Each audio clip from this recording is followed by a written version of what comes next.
Oi, gente, tudo bem? No ar mais uma edição do programa do Papo Aberto. Você em casa aí me assistindo essa reprise. Muito obrigado a você. Obrigado a você aí me assistindo pela manhã, à tarde, noite. Não importa. Obrigado mesmo, de coração. Eu fico muito feliz. Meu nome é Jonathan Stockler e a gente está com o Papo Aberto aí, levando até você muita notícia, muita informação, bate-papo, música, entretenimento. A gente tem feito deste programa aqui a extensão da sua casa, onde você pode dar sugestões, participar com a gente. Eu fico muito feliz mesmo, seja pelo 514 ou pelo 21.5, não é isso? 21.5, Oswaldo? 21.5, muito obrigado. O Oswaldo me ajudando aqui, que está no Twitter ali, sempre orientando, dando um apoio, parte da técnica é sempre com ele. E hoje nós vamos falar de um assunto que é muito interessante, alguns pontos importantes. Eu convidei meu amigo Franz Fernandes, que é psiquiatra, né, um psiquiatra de ponta aí na região, um camarada que entende desse assunto de TDAH, TDA, depressão, autismo, como identificar mudança comportamental, e nada melhor do que falar sobre esse assunto com um psiquiatra. O Dr. Franz é muito conhecido na nossa região e a gente tem um carinho muito grande por ele. Falei, doutor, você precisa lá falar sobre alguns pontos que eu acho que são importantes. Bom, recebo eu estou aqui, né, pela tarde, mas você deve estar me acompanhando na reprise aí à noite ou pela manhã, enfim, não importa, meu muito obrigado de novo. Falar nisso, gente, antes que eu me esqueça, dá lá o seu like, né, entra lá no nosso programa, no Papo Aberto, lá tem a playlist da TV Câmara Angra dos Reis, né, se inscreva no canal, dá a sua opinião, dá a sugestão, dá o seu like, distribui lá pelos grupos de WhatsApp, ajuda a gente a divulgar, tá bom? Vai ser muito importante. Obrigadão mesmo, de coração. Doutor Franz, obrigado por ter vindo, ter nos atendido, amigo de longa data, sim, né? Musicista, porque toca teclado como ninguém, é um cara que eu tenho uma admiração muito grande, e eu era da banda, nós tínhamos uma banda, né? Não é isso, doutor? Sim. Tudo bem? Obrigado mais uma vez pelo convite, é uma honra estar com você, e aqui também, contigo, te revendo. Sim, tínhamos uma banda quando eu era adolescente, e é uma banda muito incrível, né? Hoje, por incrível que pareça, eu já estava falando da nossa luta de sonhos, sim, né? Da banda ir para frente. A gente uma vez fomos tocar em Cunha, chovendo muito, muito, muito. Não havia ainda o asfalto da estrada de Cunha. A gente num Fusquinha. Olha a história, hein? Olha a história. Né? O carro do meu pai, né? A gente indo para lá, para Cunha, naquela meio de lama para tocar lá na banda. Um frio tremendo em Cunha. Bons momentos na fase aí da nossa adolescência. Né? Processo, né? Processo. Aprendizado. Doutor Franz, um dos pontos que eu queria abordar contigo, eu sou um educador também e vejo sempre muito mães me perguntando, em dúvida e tal, será que meu filho tem TDA? Será que tem TDAH? Será que tem alguma patologia? Vamos começar pelo TDAH. Como identificar, por exemplo, na criança esse tipo de comportamento, se é imperativo, se não é, se tem um pouco de autismo, se não tem, os graus, né? Enfim, as nuances ali. Como identificar, como a mãe identifica um TDAH, por exemplo, no filho? Muito bem, antes de mais nada é importante analisar que nem tudo é doença, gente, tá? Existe uma onda agora, uma moda de colocar tudo é problema. Nome em problema em tudo. Então é muito importante, eu tenho muitos diagnósticos também que chegam até mim e são falsos. E eu tenho que refazer essa investigação, porque não é porque a criança se comporta de um jeito ou um dia ficou desatento que aquilo é um TDAH. Né? Então, falando do tema do TDAH, o que é isso? É um transtorno, tá? O que é um transtorno? É o que bagunça a cabeça dessa criança, desse adulto e também da família, de um déficit da atenção, que pode ou não ter hiperatividade. Então, 3 sintomas muito básicos que essa criança vai manifestar, que eu possa pensar num possível TDAH. Dificuldade em manter o foco, a atenção em objeto, irritabilidade e uma impulsividade. Então, se você tem essas 3 coisas, mas não é um dia, tá? Por um longo período de tempo, é uma possibilidade, sim, dessa criança ter um TDAH.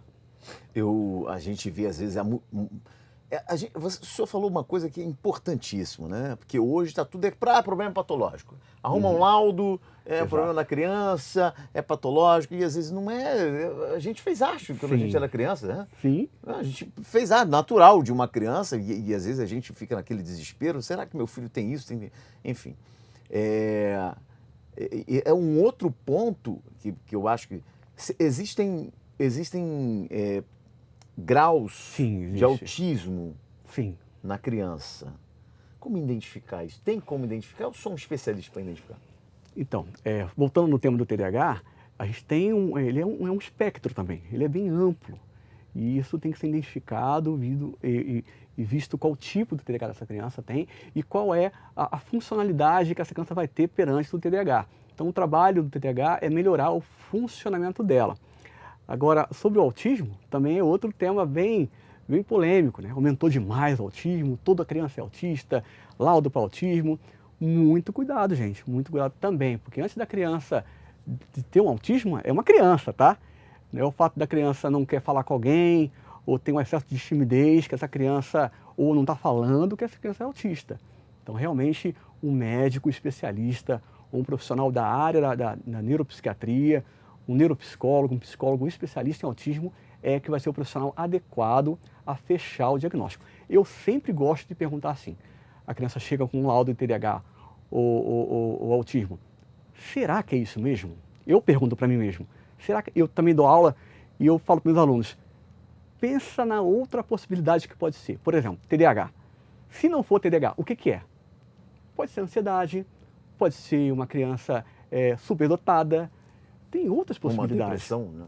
E autismo. Se não for autismo, o que pode ser? Né? O autismo pode ser depressão, pode ser ansiedade, transtorno social, a criança não quer falar com outra criança, transtorno da fala, não consegue falar, criança que é surda. Eu peguei uma criança esses dias que não fala, com 3 anos, que não fala. Eu verifiquei, essa criança é surda. É surda. Peraí, a criança não falava? Não falava, nada. Ela falava assim, não, isso deve ser autismo. É autismo, isso deve ser algum problema patológico. Não fala. Ela tinha um problema na fala. Não falava. E eu fui ver, essa criança é surda. Batia a mão, chama, gritava, ele não vira. Criança surda, simples assim. Então nem tudo é autismo, nem tudo é TDAH. Somente um profissional qualificado nessa área do neurodesenvolvimento vai fechar o diagnóstico de forma mais clara e objetiva, melhorando também, indicando o melhor tratamento para essa criança. Dr. Franz Fernandes é um especialista, um psiquiatra na área e está aqui batendo papo com a gente. Tem um canal dele também que você pode acompanhar e daqui a pouco ele vai dar o endereço. Enfim, doutor, esse ponto que eu acho que a gente fica muito preocupado com o comportamento das crianças. Mas o senhor falou, às vezes a criança está quietinha, não tem nada a ver com o autismo. Às vezes a criança, ela está... parece imperativa, mas não é imperativa. Pode ser, por exemplo, um caso de ansiedade e no outro lado, na outra ponta, um caso de depressão. A mãe ou o pai, que ponto tem que ser observado, por exemplo, por uma criança que pode estar com crise de ansiedade ou até uma depressão? Bem, a célula máter da sociedade é a família. Hoje a gente vê a família destruída, né? A casa que era para ser um lar de remanso e paz, muitas das vezes é uma zona de guerra. E a criança, ela reflete esse ambiente tóxico, né? A separação das famílias. E a criança, sim, ela pode desenvolver um transtorno da ansiedade, um transtorno depressivo. E isso faz parecer um autismo, isso faz parecer um TDAH. Por isso, o diagnóstico, por isso a investigação mais profunda. E essa criança, sim, ela vai ter sintomas que vai prejudicar ela na socialização, na comunicação, em linguagem e também no comportamento. Ela pode ficar acelerada, ela pode ficar agitada, ela pode ser opositora, ela pode ser mais irritada, mais impulsiva. Então, são sintomas, esses sintomas isolados não fecham o diagnóstico, tá? Por exemplo, eu sempre falo que a irritabilidade, é uma criança irritada. A irritabilidade, ela não é uma doença, é um sintoma, é um sinal, que pode ser da depressão, da ansiedade, do bipolar, do transtorno hiperativo, do transtorno opositor desafiador, enfim, uma série de outros sintomas que pode ter a irritabilidade. Então, veja só, é muito amplo esse campo da neurociência, da neurologia, da neuropsiquiatria. Então, definir cada patologia, o liminar, a linha que divide é muito curta. E claro que cada um tem a sua peculiaridade, Sim, né? Você sim. tem que passar efetivamente aí pela consulta com um especialista, é o caso do doutor tá aqui se posicionando nessa questão. Agora, doutor, é possível levar, por exemplo, se não for tratado, né, um caso de uma criança, por exemplo, com crise de ansiedade, hiperatividade, TDAH, se fosse o caso, ou até outras patologias mais sérias, espectros de autismo, enfim, é possível levar isso para a vida adulta? O senhor falou, por exemplo, da bipolaridade, Uhum. né? Eu brinco sempre, eu tenho uma amiga que é da nossa época, Uhum. que mora em Angra dos Reis, com coincidência aqui, que hoje mora em Angra, e eu sempre brinco com ela que ela pela manhã é um jeito, você mandar um bom dia para ela, dá um bom dia, daqui a pouco ela já mudou de postura, ela já está com raiva, já estou chateado e tal, mas o que aconteceu? Não aconteceu nada, quer dizer, já mudou de postura. E eu sempre falo para ela, eu acho que você tem bipolaridade, mas eu não sou especialista na área, tinha que ser um especialista. Uhum. Isso pode começar, o caso da bipolaridade, ela pode começar na infância e carregar isso para a vida adulta? Sim, o transtorno do humor bipolar, ele não é uma simples mudança de opinião ou um dia que está bem, um dia que está mal. Não, é uma condição muito mais acentuada de perda da energia. Ou essa energia está para baixo, ou essa energia está para cima. É um tema bem, bem amplo. Mas sim, muitas condições que nós temos na infância, se não tratado, podem se refletir na vida adulta. Por exemplo, o transtorno que se posiciona de desafio. Se você não tratar na parte infantil, essa criança vai virar um adolescente. Na adolescência, nós temos o transtorno de conduta. O risco dessa criança cometer crimes, fazer mentira, maldade, é maior. E se não for tratado, essa criança vira um adulto com transtorno de personalidade antissocial. Então, muitos transtorno de personalidade antissocial. Isso. Então, muitas condições que nós temos hoje na infância podem sim ser tratadas para amenizar danos no futuro. O senhor falou na questão até da violência, né, social por conta de patologias que são sinais dados aí na infância e não são tratadas, né, seja na escola, seja pelos pais e tal. O senhor falou inclusive do impacto que é um lar destruído, né, que é a matriz da sociedade civil organizada.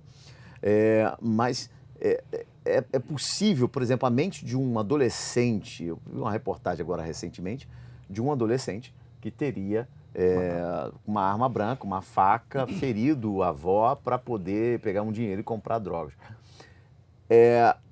E ele fala de uma maneira muito lúcida, muito tranquilo e tal, na hora de dar o depoimento, como que se aquilo já tivesse cauterizado na mente dele, já não haveria problema. Claro que a gente está indo aqui, saindo de um ponto para ir num ponto pior de todos, que é a questão da criminalidade. Mas pode acontecer? Sim, existem sim crianças sociopatas, né? No lugar popular, psicopatas. Sim, existe. Crianças psicopatas? Existe. Eu costumo dizer que a psicopatia é uma perda da emoção. A criança psicopata, ela não tem carinho, ela não tem amor pelo próximo. Você vê um coleguinha que caiu na escola, machucou o bracinho, a criança normal você pegar, ó tia, machucou. A criança psicopata, ela termina de machucar, ela pisa, ela não sente rancor, ela não sente remorso pela dor do outro. Ele funciona com mais razão e menos emoção. O natural do ser humano é você ter a razão e a emoção. Então, se você tem uma criança ou um adulto que tem mais razão, menos emoção, a chance de psicopatia é muito maior. Fazer o mal, de fazer dano, de roubar, até mesmo matar. Essa semana uma criança matou toda a família, né? Matou toda a família. Toda a família. Vi essa reportagem. reportagem. Para o celular, né? Pois é. Essa seria um caso de uma criança com Psicopata. sinais claros de psicopatia? Sim. Ele não tem dor. Para mim seria só na fase adulta. Não, existe criança. Criança? Criança também. É um defeito no cérebro. A ciência já descobriu que o cérebro, um pedacinho do cérebro que é responsável pelas emoções, não está funcionando. E a tendência, por exemplo, quando ela chega na fase adulta, isso piorar? Sim, piora. Aí Nem todos os psicopatas vão matar as pessoas, mas na verdade a palavra certa é sociopatia. Ele não tem prazer em estar com pessoas, são pessoas mais isoladas, gostam de trabalhar sozinhas, ficam mais reservadas, né? E elas têm problema da socialização. Não é autismo, é só sociopatia. Mas esse grau de sociopatia está lá. Está grave, tem um leve, moderado, grave. O grave, realmente, ele matador em série. Ele tira a vida do outro, mata os animais. Criança, eu peguei uma criança esses dias, que pegou 5 anos, pegou o gato, afogou, para ver como é que é. Afogou, matou a criança. Afogou o gato. Matou o gato. E é possível, numa consulta com o senhor, por exemplo, descobrir, por exemplo, peraí, aqui tem sinais claros de sociopatia? Eu já vi. Sim. Você já encarou isso? Já encarei. Na minha frente. Na sua frente? Já encarei. É possível, tem sinais que a gente consegue na história clínica, na anamnese. É importante ressaltar que na psiquiatria a gente não tem exames de ressonância, ultrassom, eletro da cabeça para identificar as patologias. Nós temos as entrevistas, né? Observar o comportamento, observar a linguagem, a fala. É a forma que os médicos neuropsiquiatras chegam ao provável diagnóstico. Sim, é possível a gente ver uma criança psicopata e também ela pode simular com outros transtornos, como depressão, como autismo, como ansiedade. Você pode ter, sim, outros transtornos junto com a psicopatia. Caso, por exemplo, de violência, eu tenho uma pergunta, foi me enviada, avisei que eu estaria com o senhor, batendo esse papo, conversando aqui. O senhor não é um jovem médico, batendo um papo sobre essa questão comportamental. Caso, por exemplo, de crianças que são extremamente violentas, é um tipo de patologia? Isso, é um tipo de psicopatia. É um tipo de psicopatia que quer bater em todo mundo? Exato. O mais comum que nós temos hoje é o transtorno que se oposiciona e desafia, que é o TOD. É o TOD? É o TOD. Desse grupo de transtornos, que é um transtorno da socialização também, ele não tem amor pelo próximo. Então ele não tem carinho, ele não tem respeito, ele infringe regras, ele não espera a vez dele, ele machuca o próximo. Então são transtornos da sociopatia, né? Além do TOD, nós temos o TEI, que é o transtorno explosivo intermitente, né? Ele explode, destrói tudo, quebra coisa alheia. Nós temos também o transtorno disruptivo, né? E aí vai agravando mais esses transtornos.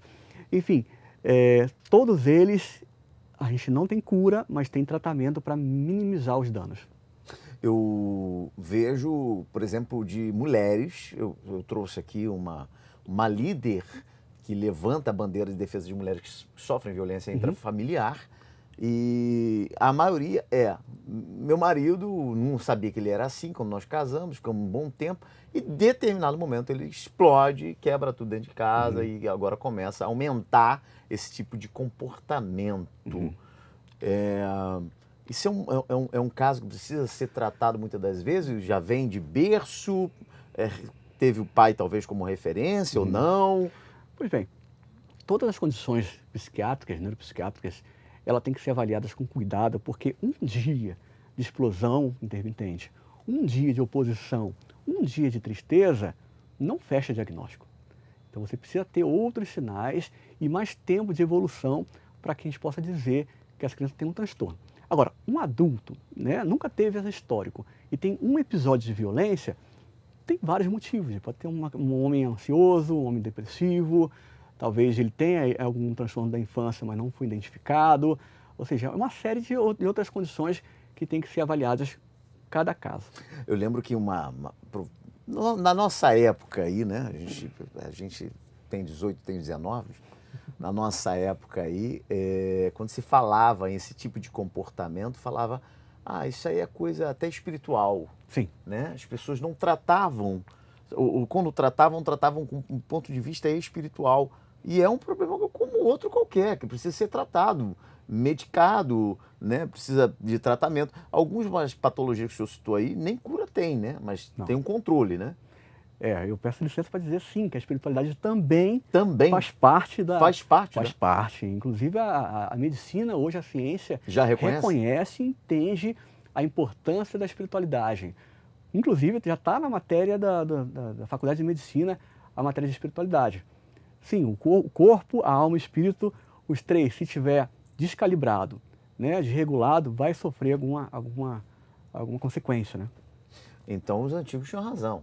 Tinha. Quando falou que tinha um problema espiritual. Esse tipo de comportamento pode não ser só espiritual. Exato, pode ser uma série de fatores, todos eles. Espiritual também ajuda a piorar, a questão mental, a questão física, psicossocial, tudo isso faz com que tenha o transtorno da mente. Eu tenho muita gente aqui me acompanhando que sofre de problemas de ansiedade e problemas de depressão. O senhor, a primeira vez que o senhor esteve aqui, o senhor falou assim, Jonathan, uma pessoa que está com um problema está na crise, no auge da crise, da ansiedade, e precisa matar essa ansiedade, põe gelo na mão dela. Sim, Eu sim. gravei esse negócio. Põe gelo na mão dela que vai passar essa crise, pelo menos naquele momento, depois leva no médico, faz acompanhamento e tal, mas principalmente pós-pandemia, que gerou essa crise tudo, né? Essa onda de ansiedade. Ninguém conhecia direito esse negócio. O Brasil é o país mais ansioso que nós temos. Mais ansioso? Do mundo. Dados? Sim, dados. Tá vendo? Que importância. Né? Dados que ele está colocando aqui que apontam o Brasil como o país mais ansioso do mundo. Do mundo. E as pessoas estão morrendo por causa dessa enfermidade. Eu não sei se eu estou usando o termo certo, mas por conta dessa enfermidade, as pessoas estão morrendo, outras estão entrando em depressão. E às vezes a pessoa na rua, ela brinca, ela sorri, ela te abraça, a pessoa super alegre para cima, e quando você abre o jornal, você descobre que a pessoa se matou. Sim, Como identificar sintomas importantes na questão de uma depressão ou uma ansiedade, doutor? Pois é, como eu falei, o Brasil bateu recorde de tantos pacientes de ansiedade. Eu confesso dizer que 70% a 80% dos pacientes adultos que eu atendo, hoje são pacientes, sim, com sintomas de ansiedade. A ansiedade em si, ela não é doença, mas quando ela vem e transtorna a tua vida, nós estamos de frente a um transtorno da ansiedade. E o transtorno da ansiedade, quando ele não é tratado, pode levar a quadro de depressão. A depressão é uma perda da energia. O paciente tem alteração do apetite, alteração do peso, alteração da energia, da libido, do sono, não consegue manter o sono ou começar o sono, da atenção, do foco, da concentração. Em casos mais graves, esse paciente tem psicose, ouve vozes, vê coisa que não existe. Em casos mais graves ainda, esse paciente tem um risco maior de cometer suicídio. Olha só, eu não falei de tristeza até agora. Você pode sim ter uma depressão sem tristeza. Você pode ter uma depressão sem tristeza. Sim, a alegria ou tristeza é um sintoma da emocional nosso. Então você pode ter uma pessoa depressiva, né? Mas ela está sorrindo, ela está festejando. É o mais comum a pessoa mostrar tristeza na depressão. Mas é possível também que a pessoa deprimida ela não tenha felicidade. Então o risco de suicídio é muito maior. E a pessoa que está com risco de suicídio, ela vai cometer. Então se você ouviu alguém falar que tem chances de cometer suicídio, socorra, porque o comportamento do paciente suicida, ele tende a concretizar. Onde surge aí entre a crise de ansiedade, depressão e o pânico? Então, o pânico é um sintoma da ansiedade, né? Da ansiedade? Da ansiedade.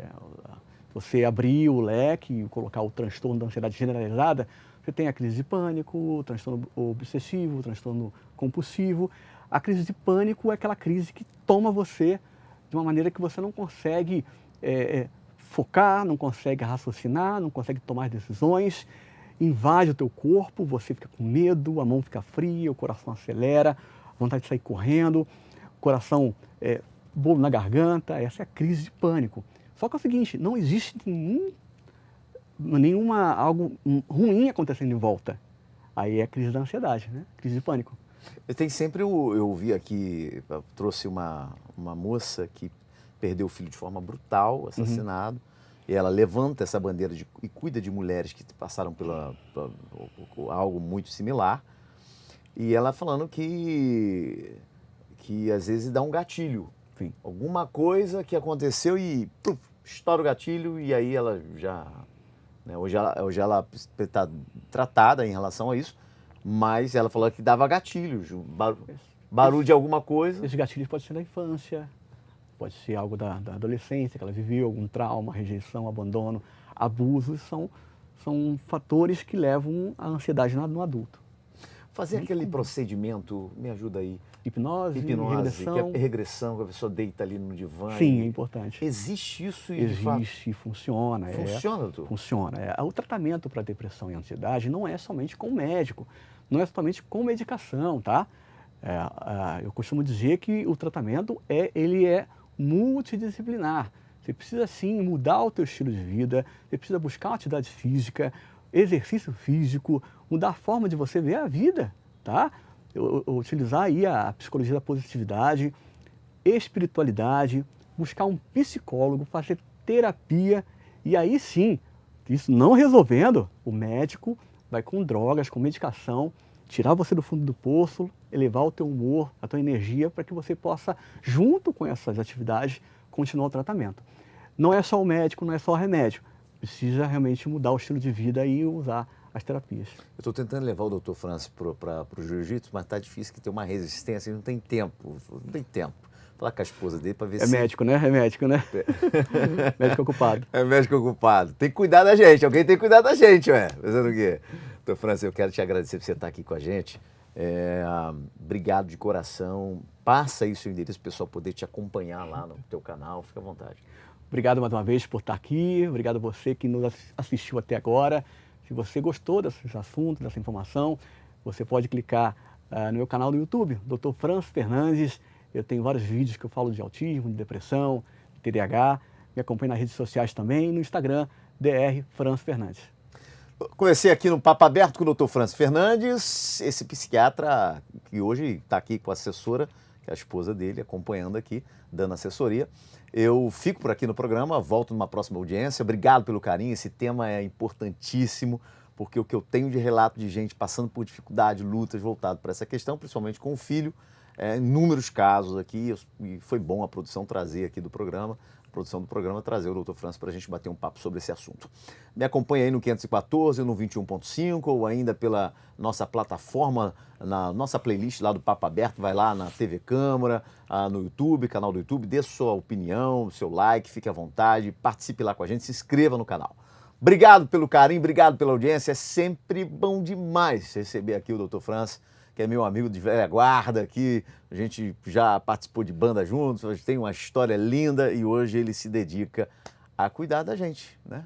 Olha que legal, que profissão linda, né? Alguém tem que cuidar da gente. Vocês batem um desespero, lembra, doutor Francis? Ansiedade, doutor Francis. Bateu depressão, doutor Francis. Eu tô aqui com, tem aqui uma síndrome, não sei o que, doutor Francis, lembra dele, tá bom? Fique lá, entra lá no canal dele lá no YouTube, fique à vontade e acompanhe, porque vale a pena. Grande abraço a você, um beijo no coração e até a próxima edição, se Deus assim nos permitir. Tchau.